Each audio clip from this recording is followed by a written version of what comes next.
¿qué ocurre si en una gran ciudad con muchos millones de habitantes de pronto se estropean todos los semáforos en un cruce de calles importantes y además no hay guardia de circulación? El desorden total, un lío tremendo, el caos. Eso es lo que se persigue en ajedrez con la maniobra táctica de obstrucción o de cierre de líneas. Por poner otro ejemplo, es como meter un palo en los radios de una bicicleta. Con cierta frecuencia suele ocurrir que analizamos una posición y nos parece que las piezas defensoras tienen todo controlado, ocupan las mejores casillas posibles y por lo tanto da la sensación de que esa defensa es inquebrantable. Bueno, es precisamente en esos casos cuando uno tiene que buscar una maniobra, una combinación de obstrucción o de cierre de líneas. Veamos este, por ejemplo. Las negras tienen una clara ventaja porque estos dos peones están cerca de la coronación. Hay uno al que solo le falta un paso y al otro le faltan dos. Sin embargo, en principio parece que las blancas tienen todo controlado, porque el próximo paso de este peón está perfectamente fiscalizado por aquel alfil de C7 y la coronación de este otro también está controlada por la torre de D8. Además, en un momento dado, quizá ahora mismo, las blancas, si les dejasen, podrían jugar torre por D2, alfil por D2, rey por D2 y la posición sería de clarísimo empate.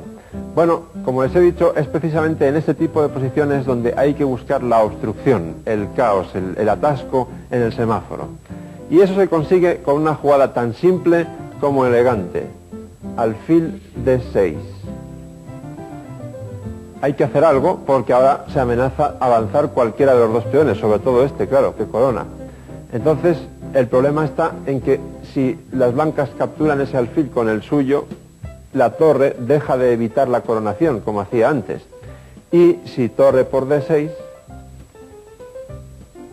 entonces H2 y la torre no puede multiplicarse, porque si viene a H6 para proteger la coronación en H1, habría dejado totalmente libre este peón que coronaría en D1.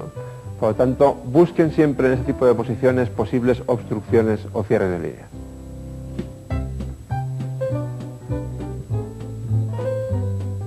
El siguiente ejemplo es muy contundente y fue seleccionado por el gran maestro Krogius, uno de los mejores didactas que dio el ajedrez soviético.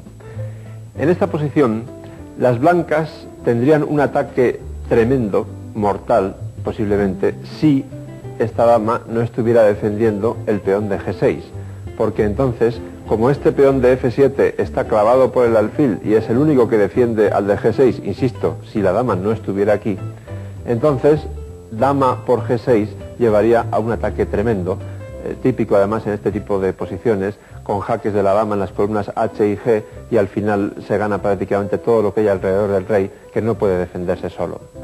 Ahora bien, ¿cómo se consigue eso? Imaginación al poder. ¿Podemos desviar a la dama de B6 de la defensa del punto G6 atacándolo de alguna manera? En principio parece que no, pero ¿podemos obstruir la línea de acción en esa horizontal entre la dama que está en B6 y el peón de G6? En ese caso, la respuesta es afirmativa, aunque sea al precio de una torre. Pero en este caso va a resultar rentable. Torre C6, ataca a la dama, amenaza entrar aquí, el ataque sería todavía más fuerte de lo que he dicho antes.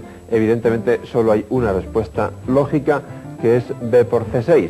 Y entonces, seguimos tal como estaba previsto, con dama por G6 jaque. Recuerden, el peón está clavado por el alfil de D5, así que aquí no hay mucho que pensar. Única jugada, rey H8, dama H5 jaque. Como digo, este es un ataque típico, rey G7, dama por G5 jaque. Ahora es más o menos igual que el rey vaya a H8 o a H7, el ataque es muy similar. Por ejemplo, H7, alfil E4 jaque. Ahora sí que no hay mucha elección, porque si el rey se va, entonces el mate en dos jugadas en la casilla H7, hay que jugar F5 y entonces alfil F5. Por la misma razón, ahora hay que entregar la torre, torre por F5, dama por F5, y ahora nos limitamos a contar las piezas y peones y vemos que las blancas tienen nada menos que 3 peones de ventaja, una ventaja evidentemente decisiva. La partida podría terminar aquí perfectamente. En este caso lo que hemos visto es cómo se ha cortado el nudo de comunicaciones que había entre la dama, situada en su propio flanco, y el ala de rey.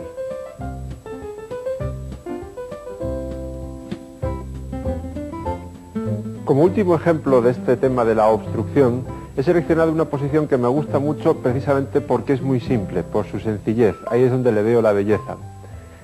Las blancas tienen sin duda alguna un ataque muy fuerte. Basta con ver a este rey en H8, cómo está cortado en la columna G por esta torre.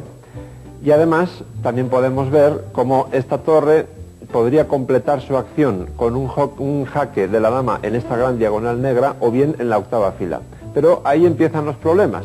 Resulta que la gran diagonal negra está bien cuidada por esta dama, a la que parece poco menos que imposible desviar de ahí. Y la octava fila está defendida por la torre. Idem de idem, la dama es la única pieza que defiende la torre y no se ve cómo se puede desviar ni a la torre ni a la dama.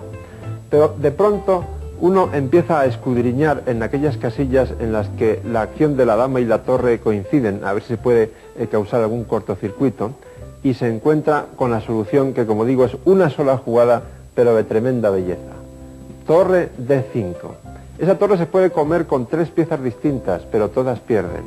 Es decir, si peón por torre, dama por torre, es mate, o poco menos. Si dama por torre, dama F6 es mate, y si torre por D5, dama F8 también es mate. Esa torre en D5 me recuerda a un elefante puesto en el centro de un cruce de una gran urbe un viernes a las 6 de la tarde.